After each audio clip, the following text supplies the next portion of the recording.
ขอกราบแนบไต่ไหวสาถวายความเคารพมายังครูบาอาจารย์พระมหาเถรานุเถระตันเจ้าคณะพระสังฆาธิการพระภิกษุสามเณรเจ้าจุโตนจุองค์กุวัดวาอารามพร้อมตึงสำนักติภักสงฆ์ตัวเนอะก็ขอความเจริญในธรรมเจริญปอนมายังบรรดาปอออกไม่ออกศรัทธาตันสาธุชนนักศีลนักบุญคุณดีทั้งหลายบ่ว่าจะปิ้นปอหลงแม่หลงปอลุงแม่ป่าตั้งปีป่าหน้าเอาเนาะศรัทธาตินจองห้องวัดเท่าแก่หนุ่มกำใจยิงต่างหลาย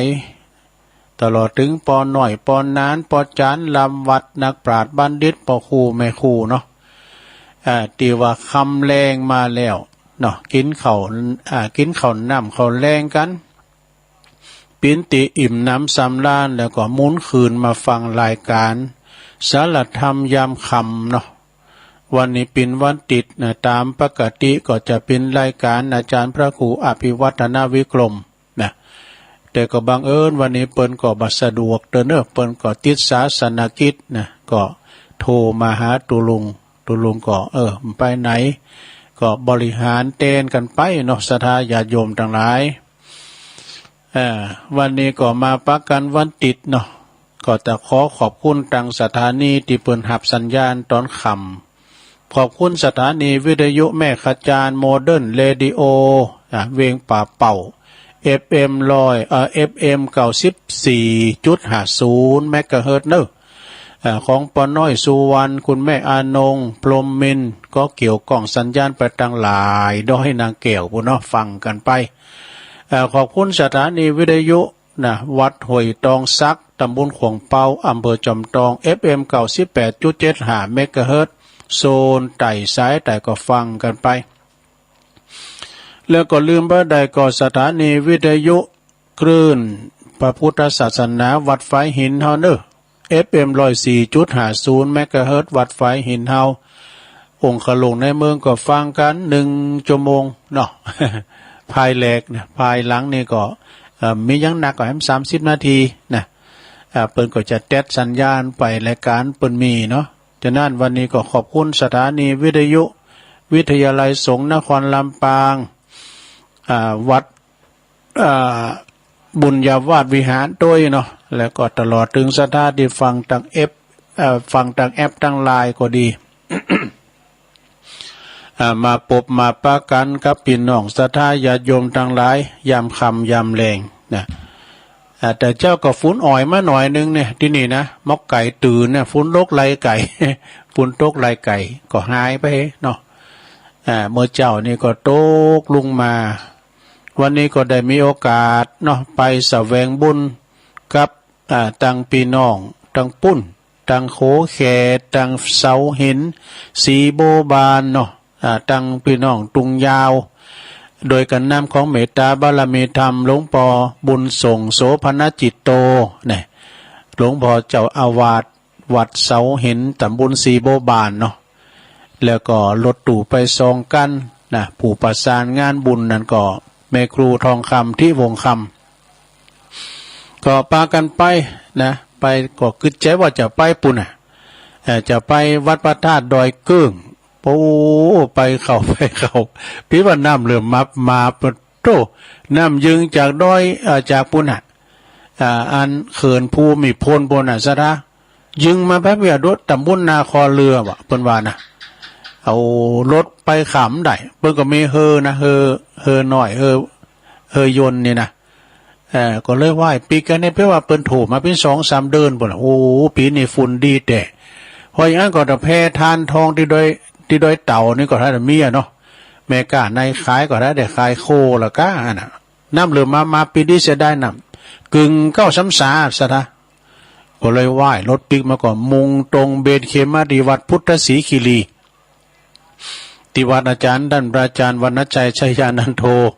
อาจารย์ไปกดถวายการตอนรับจัดดีเปิ้นก็โตตอนรับขึ้นไปบุญถาดพวก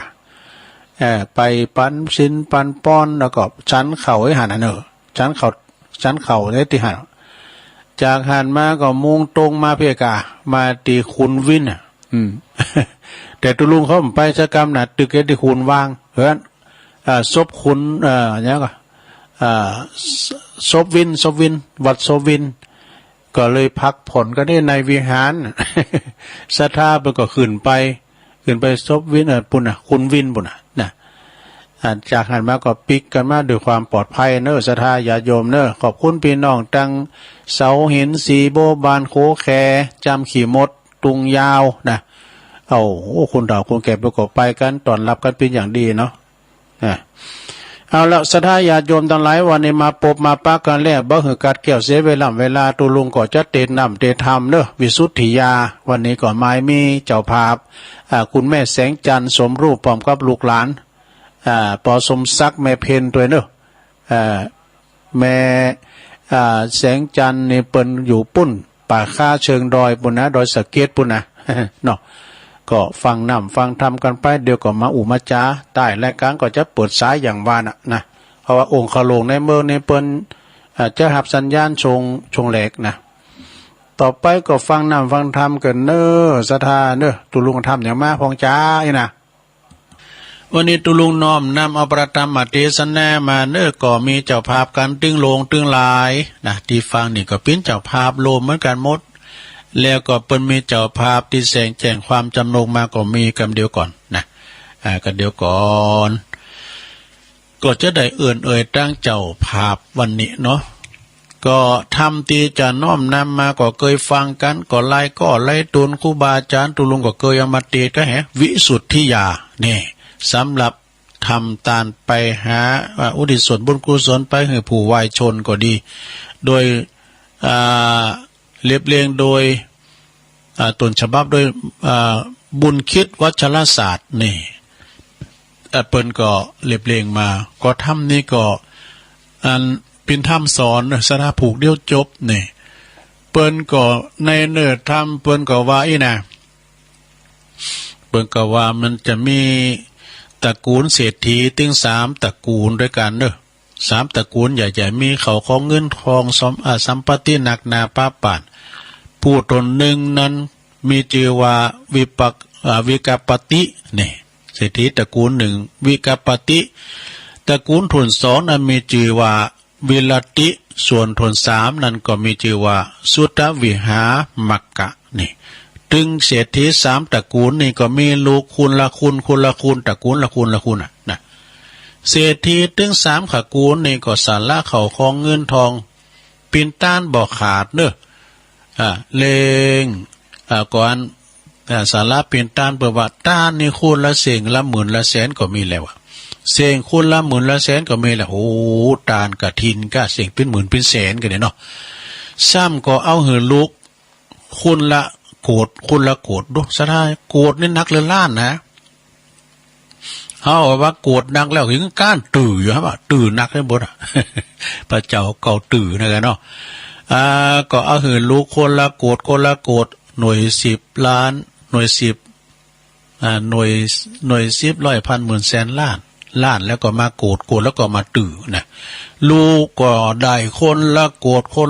ดถึง3ตระกูลนี่นะก็พากันไปทำบุญทำทานบ่ขาดสายเนอะแล้วก็พากันไปกระทำบาปโอ้มันมาด้วยกันบาปกับบุญได้แล้วตระกูลเศรษฐีถึง3นั่นก็ไปกระทำบาปหนักเลือหลายว่ะเขาพากันไปหลิ่นจู่สู่โพเมแห่งตันผู้อื่นแล้วก็ไปลักเอาเขาของคือมีจ้างมากงูควายหูก็โรยแล้วอย่าไปลักทั้งเปิดอยู่เนาะในธรรมนี่นะอันนี้ว่าตามในธรรมนะข่าสัตตลิสารข่าสัตตชีวิตกินปินอาหารจูวันตึงผู้ยิงผู้จ่ายดูนะส่วนว่าผู้ยิงนั้นนะเป็นเม่เปิ้นนะก็ไปลักเล่นจู้สู่พัวเมกับตันผู้อื่นเนี่ยเล่นจู้จากพัวเมตนเขาก็ปากันกระทำบาปมากหนักหนาก็เลยว่าตายไปแล้วจะโยมพิบาลวะก็มามัดเอาเขาไปจูคนลางพองก็ห้องออกปากตาไปลางพองก็ไห้ตาเหลือกไห้เล่ล้นตาเหลือกว่ะลางพองก็ห้องปิ้นด่างโง่ปิ้นด่างควายก็มีแหละในถ้ำนะ จะย่อมพิบาลก็เอาเจอกมามัดไปจูคนหันแหละการว่าถึงวันถนเจ็ดก็มาถามขาถามตีนะถามเขียนถามตีทุกวันบ่ขาดจะย่อมพิบาลก็มาบอกว่าสู้เขาอยู่ในเมืองคุณปุนเมื่อก่อนได้กระทำบาปมักนักหนาสู้เขากระทำยังได้กูหากหู้กูหากขันจูปการโหอันเอาทำเนี่ยปรากฏหันมากันเนาะจะย่อมพิบาลนี่นะเมื่อก่อนสู้ได้รับศีลป้อยไปกระทำบาปอันจาเนี่ยในขณะนั้นก็เพจตั้งหลายนะที่เป็นมัดไปตกทานอยู่ในห้องอบายในขณะนั้นก็ยังมีตุนบุญเจ้าตุนบุญตุนหนึ่งมีนามว่ามหาเถรติปมะไลตุนหนึ่งก็มหารเขากระทำอันบ่จอบแล้วก็พระเสด็จไปปุ่นไปถามเขาที่เมืองหมอนหกว่า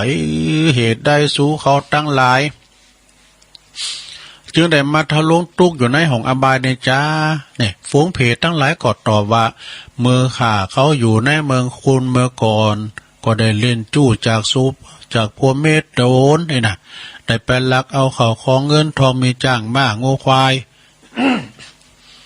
มีจ้างม้าโง่ควายเนี่ยมาขาสัตว์ชีวิตตา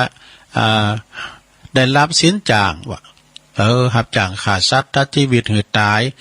ตั้งแต่ปานาติบาตไปถึงสุราแล้วก็อุจาปุนแลว่ะผู้ขาตั้งหลายก็เลยมาทะลงตุกอยู่ที่ในอบายตีเนาะห้องนรกเนี่ยเนอะเห็นนะข้าพระเจ้าตะไลขอท่านมหาเถรเตปประมาณไรเนี่ยนะตนพระเสด็จกว่านาลาตั้งหลายขอจุงได้ปากันขอจุงได้ไปบอกลูกบอกหลานที่อยู่ในแห่งห้องเมืองคุณคือเขาได้หยาดน้ำไม้ต้านมหาพองเตอนี่นะส่วนว่ามหาเถรติปมัลไลกันว่าได้รับคำสั่งอย่างอันแล้วก็เลยมาบอกคือกับลูกหลานต้านเต่าว่าสู่เขาตั้งหลายเฮยจุงปากกันกระทำบุญหืดตานหยาดน้ำไปหาปอแม่ญาติกาแห่งสูเตอวะปอแม่ปีน้องแห่งสูเนี่ยไปปิ้นเพดทุกขเวทนาอยู่ในนรกปุนแหละเตปมัลไลก็ว่าบอกอย่างนี้แล้วก็หายวับไปกับตาเอานั่น ต่างเตหันมาในปุตตหมูวงศาปีน้องลูกหลานทั้งหลายเขาก็ทำบุญไปเสี่ยงเงินคำ2 กูฏกันดู2 กูฏก็ปากันกระทำบุญหือตานหยาดน้ำหักษาศีลกินตานไปแต่ว่าตานเศรษฐีก็ยังป้นจากนรกเตอแลว่านั้นทำไปถึง2 กูฏย้ำได้ป้นเตอนะในขณะย้ำนั้นก็ยังมีพระอรหันตาตนหนึ่งเนอะนะตันก็มาเลงหันเขาก็ทำบุญหือตานปิ้นหนักปิ้นหนาไปหายังปอยังแม่เขาเสียเงินไปถึง2 กูฏดังอันพ่อแม่แห่งเขาก็ยังป้นนะพ่อแม่แห่งสูได้กระทำกรรมอันบ่จอบสูกันตานไปเก่าโกรธ10 กูฏกว่าตามหากจากปิ้นของต้านของสูนั่นแหละเนี่ยแต่ก็ยังบ่ถึงปอถึงแม่สูสักเตือนสักน้อยเตือนแหละอยู่ว่ายามนั้นหมู่เขาตั้งหลายลูกหลานกอดเลยถามพระอรหันตว่าจะขอเจ้ากูนี่เป็นตุนบุญขอเจ้ากูจุงสำแดงยังกองศีลกองธรรมหือผู้ขาดตั้งหลายได้หายสงสัยเดเตอน่ะพระอรหันตก็เลยบอกว่าสู้เจ้าตั้งหลายจุงไปสำนักแห่งพระพุทธเจ้าเนอะไปขอเปิ้นไปถามเปิ้นว่าเปิ้นก็จะบอกคือปิ้นอย่างหลังจากนั้นหมู่ลูกหลานทั้งหลายเขาก็ไปสำนักพระพุทธเจ้าไปไหว้สาพันเตภกวาคาแด่พระพุทธเจ้าพ่อแม่แห่งข้าเขาทั้งหลายเนี่ยเหตุได้จึงไปตกนรกปุนก่อนนั้นจ้ำก่อนก็กินตานมีในเหมือนตานเป็นแสนเป็นโกดด้วยนะเนาะพ่อแม่แห่งข้าทั้งหลายก็ยังได้ทำบุญหนักนาป้าป่านยังไม่ได้ป่นไปเกิดจ้ะนี่นะขอพระพุทธเจ้าจงแสดงยังบุปกรรมวิบากคือผู้ขาดทั้งหลายได้ฟังแด่เตออีนี่ในขณะนั้นพระพุทธเจ้าก็เลยแสดงว่าแต่ก่อนพ่อแม่ของสูเจ้าทั้งหลายนี่ได้กระทำกรรมอันบ่จอบเป็นบาปมากหนักหนาสูเจ้าทั้งหลายจุงได้ส่วนผู้สูเจ้าทั้งหลายดูลานางทั้งหลายเหยสูเจ้าทั้งหลายจุงได้สร้างปิตกะจาดกเนอะต้านทำเนอะนะ เขาก็ทานทำมันจะต้านทำยังมาไล่โพดาหมาวินบากเรียกว่านิปันสูราน่ะบัจจัยทำหรือจะสู้จะต้านนี่ก็เอาทำจือว่าวิสุทธิยาเนี่ยวิสุทธิยานี่เป็นตาเนอะเตอะอีน่ะโอ้เขาก็มาการตกแต่งห่างดาตาลแต้มเขนขอพระพุทธเจ้าแต้มเขนยังทำวิสุทธิยาแล้วก็เอามาตกแต่งได้ยังไปตั้นแล้วนี่ยังไปตั้นแล้วนี่นั้นหลวงบนบอกว่าย่ำแล้วเตอกำลังตกแต่งห่างดาตาลปาโกดว่าคืนวันนั้นนี่เพจปอเพจเมญาติกาวงศาตั้งหลายนี่โดยอานิสงส์ในการจัดต้านทำวิสุทธิยาเขาก็ป่นจากอันเป็นเปตวิสัยผีผีตั้งหลายกลับกลายไปเกิดเป็นเทพบุตรเทวดานี่ยังไปตั้นแล้วเดี๋ยวนายสดาเนาะเอาละอันนี้ก็เป็นการบรรยายคือสรุปเพราะย่ำเต้นเตียจะบรรยายย่านตูตัวนี้ก็เอาฟังเปิ้นล้อฟังธนาอาร์ตเขานะกะเปิ้นตีดแล้วเปิ้นจะบรรยายแต่ตัวนี่มันแปลกแหวกแนวหรือเปิ้นไปหน่อยเนาะพี่ย่าเดียวก็เตดโลเดียวแล้วก็เล่าในท่านนั้นยังไงเนาะขอบคุณเจ้าภาพตึงโลงตึงหลายหมู่ฮอดเจ้าขาดทั้งหลายปิ้นเจ้าภาพโลมเหมือนกันหมดเด้อแต่เปิ้นแจ้งความจำลงมานี่ก็มีศรัทธาแม่แสงจันทร์สมรูปแล้วก็นางสาวภัทรวดีสุดาคำน้องการเนี่ยเปิ้นอยู่บ้านป่าค่าปุ่นน่ะหมู่4ดอยสะเก็ดปุ่นน่ะเปิ้นจะต้านน้ำต้านธรรมนี่ไปหาผู้ลงรับดับขันไปแล้วก็ได้แก่บ่อุ้ยคำแม่อุ้ยติบสมรูปปิ้นปอปิ้นเมเปิ้นแล้วก็ต้านไปหาปออุ้ยพินแม่อุ้ยยวงเศรษฐยะตันไปหาปอทาแม่นางสมรูปปออินสนเจริญทรัพย์แล้วก็นางจัญญาสุดาคำแล้วก็ตันไปหาเทพบุตรเทวดาปอเกิดไม่เกิดเจ้ากรรมในเวรตัวเนาะอันนี้เจ้าภาพเก่าแล้วก็มีทั้งเจ้าภาพก็ปอสมศักดิ์แม่เพนขาวเตี้ยอันนี้เป็นอยู่ตานจ้างเนี่ยจัดต้านนำตันทำอุทิศบุญกุศลแผ่พายย้ายบุญไปหาจิตตาดวงวิญญาณของปอน้อยปออุ้ยน้อยปันแม่อุ้ยเงินจินาอิเนอแล้วก็จัดต้านอันในอันนี้ชัยกวินก็จัดต้านไปหาปอสอนชัยกวินโดยเนาะเอาละสนาญาโยมทั้งหลายโธ่ลำดับมาก่อนเดี๋ยวครึ่งชั่วโมงละตุลุงจะเตทำก่อมปอยาวสักเท่าใดนะพอให้พอดีการคุณเป็นพยาหมอก็สัก5 นาทีตุลุงพยาปึ๊กก็10 นาทีปลาย คุณเถ่าตามันบ่ค่อยดีเนาะป้อนานไม่ไหนป้อนานไอ้เพชรโปมารัตนธรรมกันเนาะพลมมาเลยต้นอกแอนบาปต้องเต้นวิมานทองทำอันใดดีทะละทะลองตามกองแห่งนักปราชญ์ผู้ข้าน้อยนาฏก็ขออาราธนาธรรมธรรมะธรรมังปัจจังอาราธนังกะโลมะ ฟังไปรับไปในหลวงเด้อนะโมตัสสะภะคะวะโตอะระหะโตสัมมาสัมพุทธัสสะเอวัมเมสุตังเอกังสัมมายังพังกาวาสาวัติยังวิหารติเจตวันเนอนัตตาปินดิงกัสสะอัลลัมเมสาทะโวดุลาสาปุลิสัตตังหลายอันว่าสูตรอันนี้หากเป็นนิทานแห่งสูตรตั้งหลายมีพระมจาลาจาสูตรเป็นต้นยังมีเศรษฐี3 ขกูลอันเป็นดีโดยเขาของ10,000,000 โกฏจุคนผู้ทวนนั้นมีชื่อว่าวิปวิกาปฏิผู้ทวน2นั่นมีชื่อว่าวิรติผู้ทวน3นั่นก็มีชื่อว่าสุตตวิหามกะมีเข้าของและลูกคนละคน เศรษฐีทั้งสามขกูลนั่นก็มาสาละเขาของเป็นตาลไปบ่ขาดเสียงคนละหมื่นละแสนก็มีแล ซ้ำเอาไว้หือลูกคนละโกรธแล้วก็ปากันไปกะทำบุญบ่ได้ขาดแล้วก็ปากันไปกะทำบาปมากหนักเหลือหลาย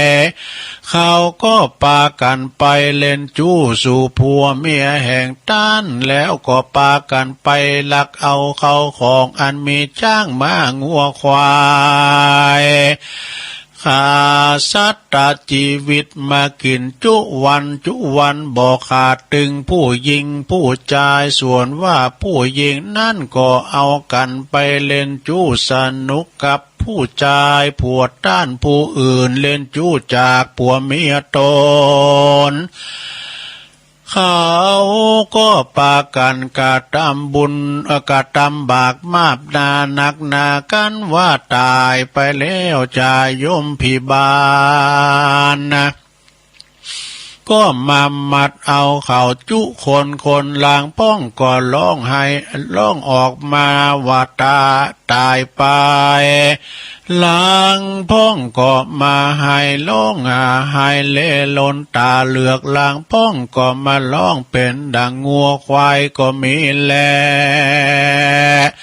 ส่วนอันว่าจะยมพิบาลเปิ้นก็เอาเชือกมามัดไปจุคนก็มีแลกันว่าถึงวันทวนเจ็ดมาลอดดังอันเขาก็มาปากันมาทำเขียนทำตีอยู่ทุกวันบ่ได้ขาดจะยมพิบาลก็มาถามว่ามึงอยู่ในเมืองโคนปูนเมืองใดกาทำบาปมากหนักสูใดกาทำบาปเยื่องใดกูหักหูจุประการแต่ในเมื่ออยู่เมืองคนเมื่อก่อนสูหากได้รับเอาสินแล้วก็ป้อยไปกระทำบาปนั่นจ้าตีนั้นส่วนอันว่ายังมีมหาเถรเทพมาลัยตนหนึ่งเจ้าก็มาหันเขากระทำอันบ่ชอบพระจึงเสด็จไปถามดูอย่างอันอยู่ในนาโลกแล้วเหตุใดสูจึงได้มาตกอยู่ในนาโลกที่นี้อันจาเพศต่างหลายก็จึงจะตอบว่าแต่เมื่อผู้ค้าต่างหลายอยู่ในเมืองคนเมื่อก่อนก็ได้กระทำเล่นจู้สู่ผัวเมียแห่งตาล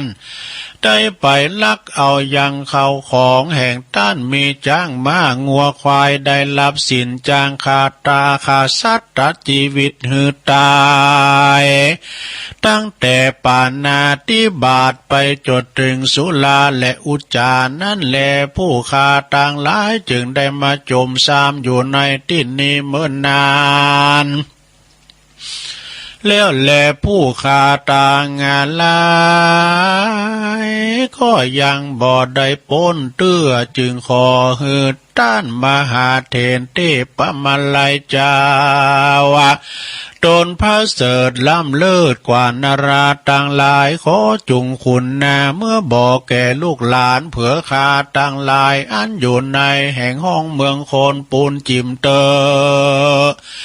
จุงหือเขาได้กาตามบุญหือตานหยาดน้ำอุติสบุญส่วนบุญมาหาผู้ค้าต่างหลายพองเตอส่วนอันว่ามหาเถรเทพมาลัยได้ยินแล้วก็มายังคำสั่งแห่งเปรตต่างหลายก็คืนนำมาสู่บอกเฮอพี่น้องต่างหลายอันอยู่ในแห่งห้องเมืองโคนเขาได้รู้โดยกรรมว่าสู่ต่างหลายเอ๋ยจุงได้ปากันกระทำบุญหือตานหยาดน้ำไปหา ยังพ่อแม่ญาติกาแห่งสู่ตั้งหลายแด่เตอพ่อแม่พี่น้องแห่งสู่ตั้งหลายได้ไปเกิดเป็นเพศอยู่ทุกขเวทนาอยู่ในนาโลกปุ้นแลการว่าเทพมาลายการว่าบอกแล้วก็กลับหายไปหันแลต่างแลกแต่นั่นไปนาส่วนอันว่าฟูหมู่พี่น้องวงศาพ่อแม่แห่งเขาก็ได้หมดเสียงเงินคำ2 โกฏไปด้วยปากันกะตามบุญหือตานรักษาศีลก็มีแล ปรากฏว่าเศรษฐีทั้งหลายก็ยังบ่ได้พ้นจากนรกเตื้อแลในกาลยามนั้นก็ยังมีพระอรหันตาตนหนึ่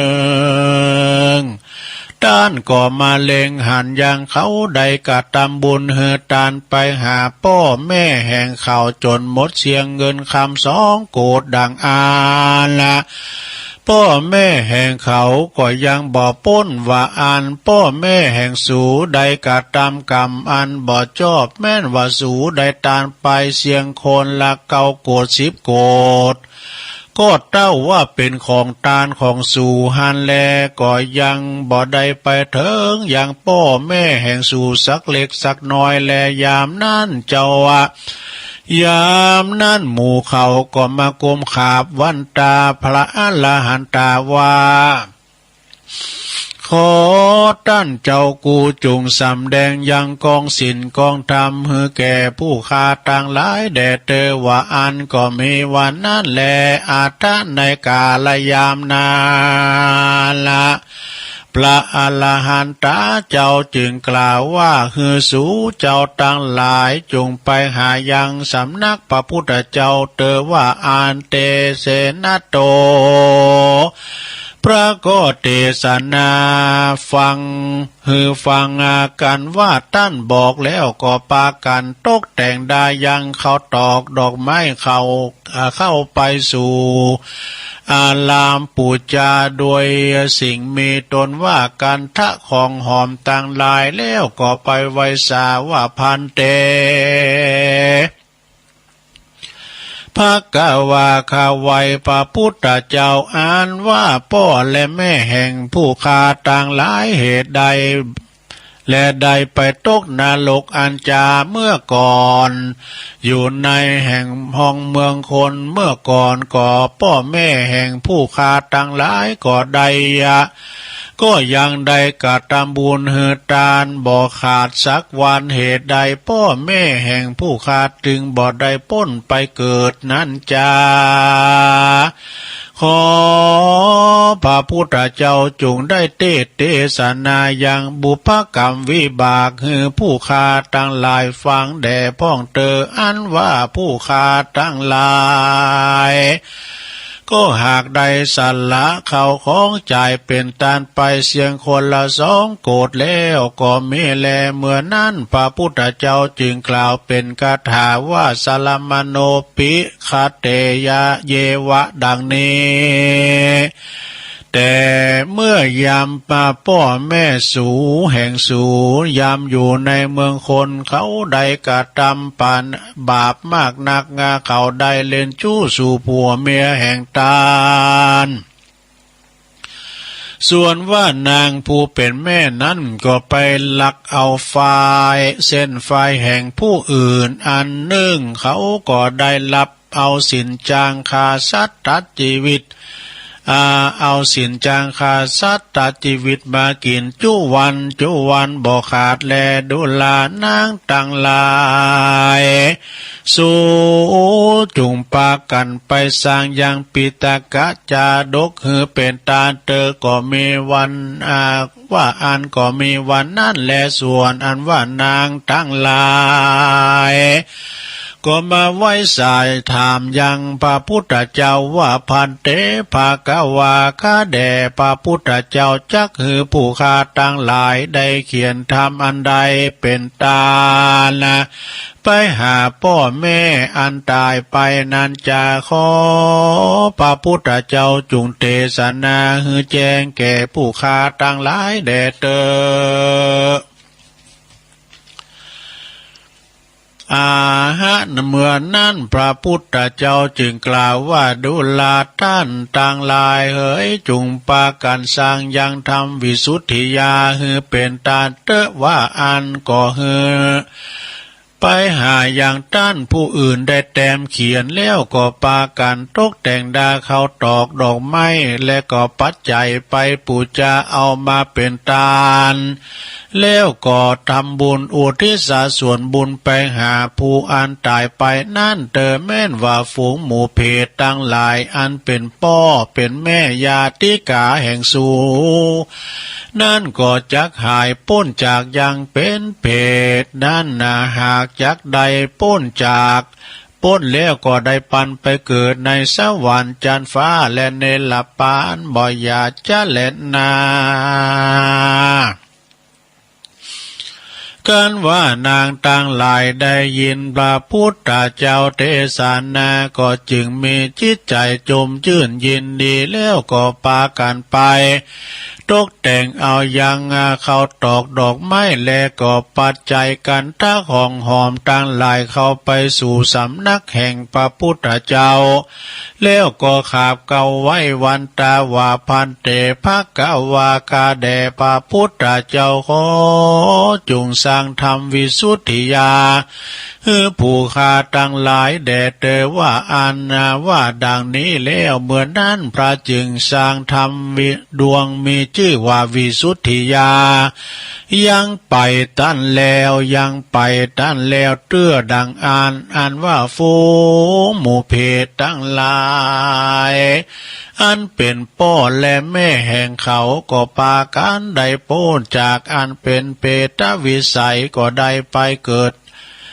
ก็ได้ไปเกิดในสวรรค์เทวโลกปูนก็มีวันนั่นแลเขาก็จึงได้ไปกินได้บริโภคยังเขาน้ำโปจันนะอาหารอันเขาได้กาตำบุญหืดตานฝากมาหานั่นแลยามนั่นจ่ายมพิบาลหันยังเขาหันยังทำวิสุทธิยาดวงนี้แล้วก็มาปล่อยให้เขาได้ไปเกิดกันว่าเขาบอดได้หันก็บ่ปล่อยให้ไปเกิดสักคนแลกว่าเขาก็เต้าเอาน้ำตองเล็กตองแดงมาฮื้อกินจุวันก็ไม่แลแม่นว่านางตั้งหลายฝูงนั้นก็เอาธรรมเทศนาวิสุทธิยาไปอุทิศสร้างเป็นตาลแล้วก็ปากันหยาดน้ำอุทิศบุญไปหาพ่อแม่แห่งเขาแล้วก็เอาธรรมก็เอายังธรรมเทศนาอันนี้ไปปูจาไว้กับศาสนาของพระพุทธเจ้าดังอัน แม้นว่ามหาเถรเจ้าเทพมาลัยตนพระเสริฐผู้ขาต่างหลายก็ได้พ้นจากนรกแล้วผู้ขาต่างหลายจึงได้มากินมาเข้าน้ำโปจันนะอาหารอันเขาได้กระทำบุญอุทิศญาติน้ำหมายตานมาให้แก่ผู้ขาต่างหลายนี่แหละกันว่าผู้ขาต่างหลายได้กินแล้วก็ขอได้ไปเกิดในวันนี้เติมมหาเถรเทพมาลัยจึงถามเขาว่าเหตุใดสู่ตั้งหลายได้พ้นจากอันเป็นเพศใดมาเกิดนี่จะเพศตั้งหลายในนรกจึงกล่าวดังนี้ว่าฝูงหมู่ลูกหลานเลนตั้งหลายแห่งผู้ฆ่าอันอยู่ในแห่งห้องเมืองคนเขาก็ปากันมาตานทำวิสุทธิญาณนี้แลจ่ายมพิบาลก็มากล่าวว่าทำวิสุทธิญาณดวงนี้พระเสริฐแต่ยิ่งนักหนาแม้นว่าใดกระทำบาปได้กระทำเวรมาแต่ชาติก่อนก็ดีก็หากเสียงจะแลแม้นว่าปุกละผู้ใดได้เอาธรรมเทศนาอันนี้ไปเทศต่อหน้าศพก็ดีไปเทศในกลางบ้านกลางจองกลางเฮือนก็ดีอันว่าสัพพะผีเข็นตั้งหลาย ฝูงมีจ้างมาฝูงผีอันจ้างมาเบียดเบียนกะทำร้ายก็ลำงับกลับหายไปหันแลก็ด้วยเตชะธรรมวิสุทธิญาดวงนี้ปุกกะละผู้ใดได้แต้มได้เขียนก็ดีได้สร้างให้เป็นตานสักการะปูจาไว้นบขบยำก็ดีก็จักมีภาละอานิสงส์ได้84,000 ขันจบตาไหลเตียปิตกะอ่านนับบอดใดก็เมด้วยประการดังกล่าวมานี่แหละนานิติตังขียาอันเตสันนายังธรรมวิสุทธิยาก็บังกมสมเรสเด็จแล้วเต่านี้ก่อนแลสาธุสาธุสาธุจบไปแล้วหลวงเอ้ยธรรมวิสุทธิยานะก็มีอานิสงส์อันยิ่งใหญ่ตีตุลุงเตจจบไปนะโธ่คอแห้งเหมือนกันเนอะอดเอาใหญ่แล้วต่อไปก็ตุลุงจะปันป้อนกันเนอะศรัทธาเจ้าพาเพราะว่าปันป้อนโวหารนะครับเนอะตุลุงเลยนะป้อนโวหารตุลุงมันยาวสักเท่าใดเอาหมกพอหายพอดีเนาะเดี๋ยวจะมาเล่าเก็ตทำนะแทมแต่เรานี่ทานจ้ะเนาะเวลาตุลุงปนเลอะอยู่ศรัทธาเนาะเอาปอนให้กันเด้อเอวังโหตุดีและอาจารย์ในวันนี้ก็เป็นวันดีสลีสุปะมังกลกัตตาอันพาเสริฐลำเลิศยิ่งกว่าวันและยามตาลายบ้านนี้ก็หากว่าไม่มีเจ้าภาพศรัทธาคุณแม่แสงจันทร์สมรูปและก่อนนางสาวพัทราวดีสุดาคำน้องการพร้อมโดยครอบครัวได้ปากันสลงคงควายตกแต่งแปลงพร้อมน้อมนำมายังมาตุบุภาลาจาดวงดอกขอตอกดอกไม้พร้อมกับธรรมเทศนากีฬานาปัจจัยแต่ยาวัตถุตานหลายหมากมนฟูนี่มาเป็นตานเปิดอุดิตบุญกุศลอันนี้แผ่พายย้ายบุญไปหาจิตตาดวงวิญญาณของปออุ่ยคำแม่อุ่ยติบสมรูปปออุ่ยพินแม่อุ่ยยวงเศรษฐยะปอทาแม่นาคสมรูปปออินโสนเจริญทรัพย์และก่อนนางจัญญาสุดาคำแล้วก็ตามไปหาเทวบุตรเทวดาปอเกิดแม่เกิดเจ้ากรรมในเวรทั้งหลายเนาะแล้วดำสัทธาหนึ่งนะก็ไม่มีปอสมศักดิ์แม่เพนขาวเตี้ยได้ทำบุญตานนำอุทิศแผ่กุศลนะบุญที่ตามไปหาจิตตะดวงวิญญาณของปออุ้ยน้อยปันแม่อุ้ยเงินจีนาอีเล่ก่อนนายอเนกใจกวินกอดตานไปหาป่อสอนชัยใจกวินผูกจุติกรรมนำตนโตไปสู่ปาลโลกไปหน้าร้อนหาว่าเขาเจ้าตังหลายได้วางจิตใจอาลุมอาลัยไปบ่จ้างได้ไปตกตองหวังอยู่ได้ระหว่างประตูจตุละอาบายกับกายไปเกิดเป็นผีและเปรตทุกขเวทนาห่อนบ่ได้อาบอยากบ่ได้กินอย่างใดก็ดีก็ขอเจิญเอาจิตตาดวงวิญญาณเขาเจ้าตังหลายจนได้มาหับเอากับพิยพันธ์ของกินของตานในกาละวันนี้ยำเนคือเขาเจ้าตังหลายได้กินได้บริโภคปิ้นเขาติบน้ำติบได้ป่นเสียจากตียากพรักเสียจากตีพานบุญกุศลอันนี้ไปจุดจอดรอเติงเมื่อเจ้าขอปิ้นเขาง่ายไปหอดเมื่อควายขอปิ้นเขาตอนไปหอดยำตอนขอกับกายปิ้นแก้วปิ้นแสงไปหอดยำแรงขอกับกาย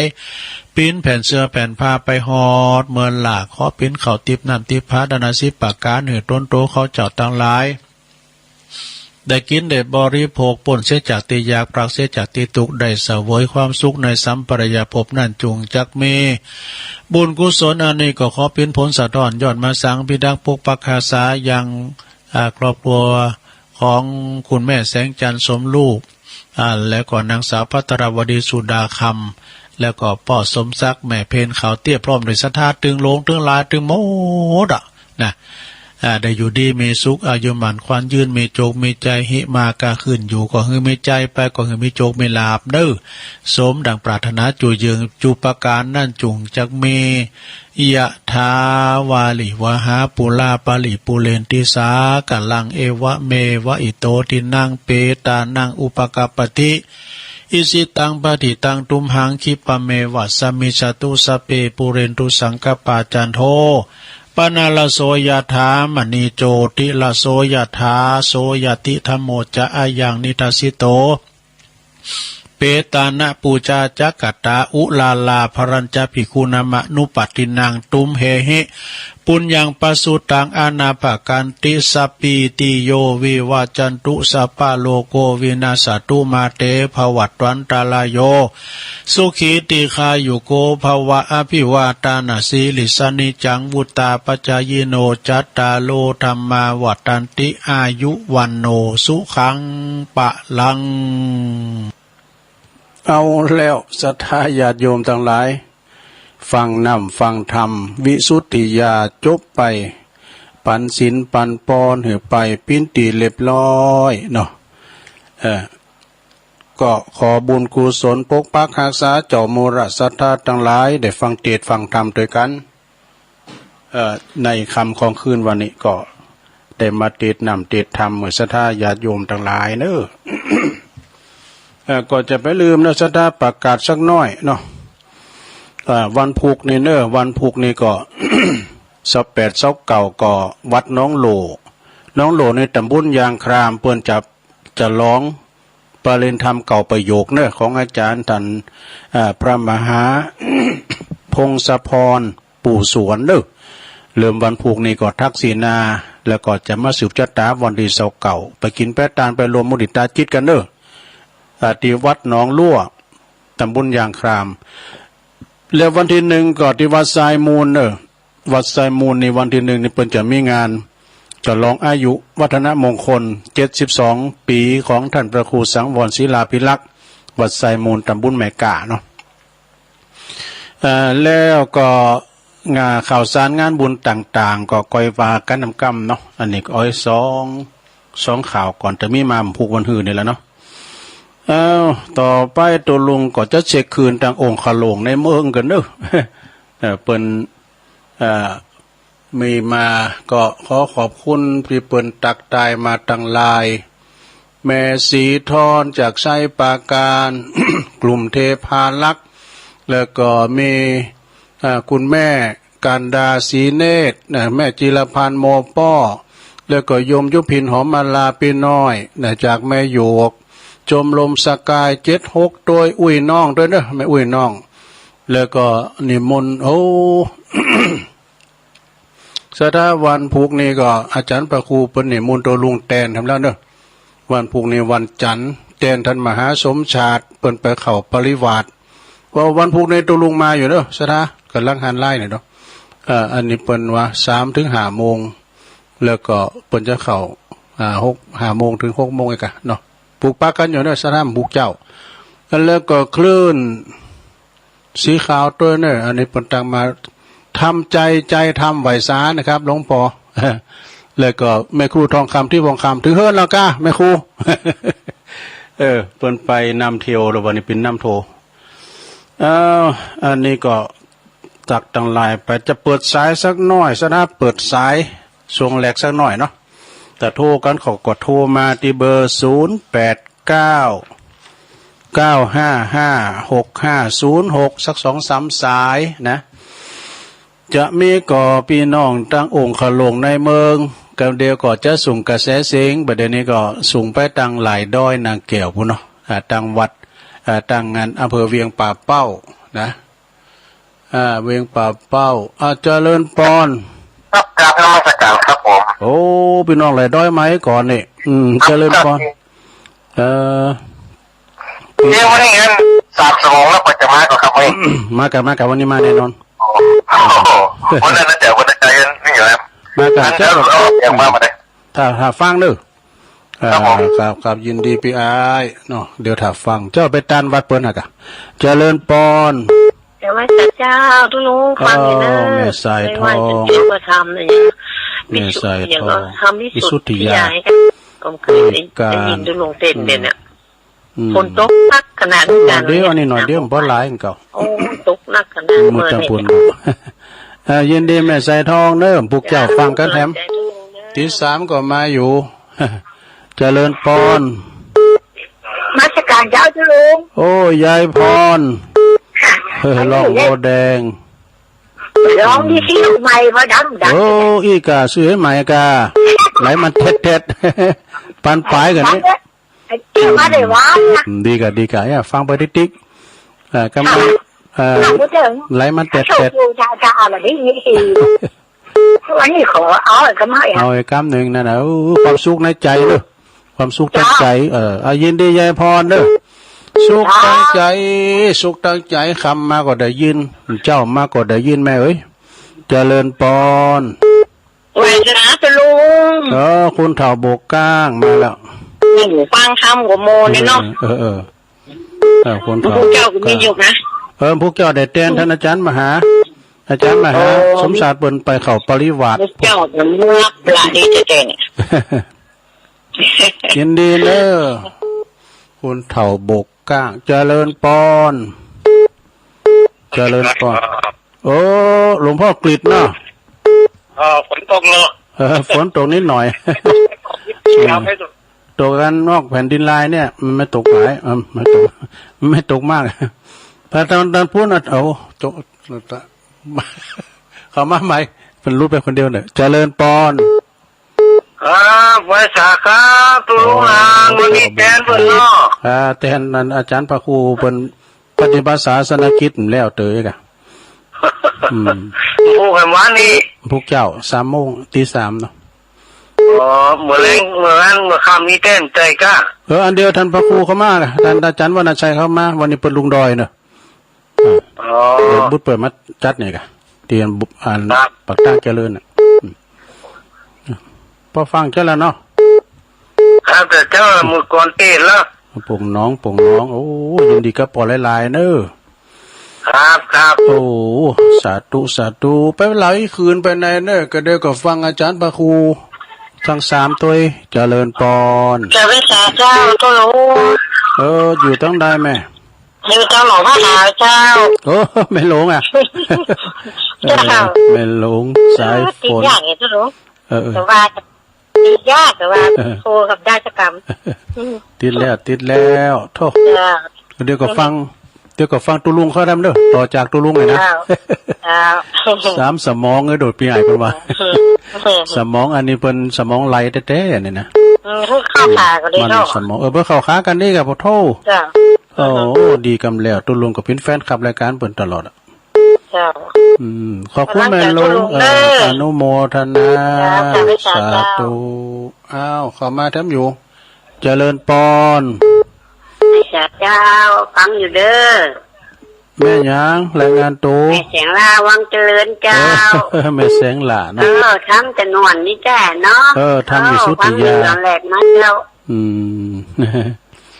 ฟังไปติ๊กก็เดี๋ยวก็ฟังครูบาอาจารย์ทำนะฟังเจริญนี่อยู่ลำปางเนาะแม่เนาะอยู่ลำปางเนาะลำปางเจ้าอยู่วังเหนียนที่ตำบลวังเกี้ยววังเจริญด้วยนะแม่เสียงลานะแม่ฉันแหละวังเจริญวังเหนือเนาะ เจ้าวังเจริญอำเภอวังเหนียจังหวัดลำปางนะ โอ้แม่นะขอบคุณแม่เนอบุญรักษาเนออนุโมทนาโอ้แม่เสียงหลาเบิ่งฟังตลอดเจริญปอน ไว้จ้าเจ้าฟังอยู่เนอ แม่เลือนเนาะ จ้าตึกให้แม่เลือนนี่ก็เนอแต่เวลาตุลุงมดชงแหลกแม่เลือนแสนต่อโอ้ยินดีแม่เด้อเจ้าตูตุลุงขอหยอบย่างกันเนอก็เดี๋ยวมาต่อกันแดมเนาะเดี๋ยวฟังข่าวจากกรมประชาสัมพันธ์ก่อนนะเดี๋ยวมาต่อกันแถมเนาะเจริญปอน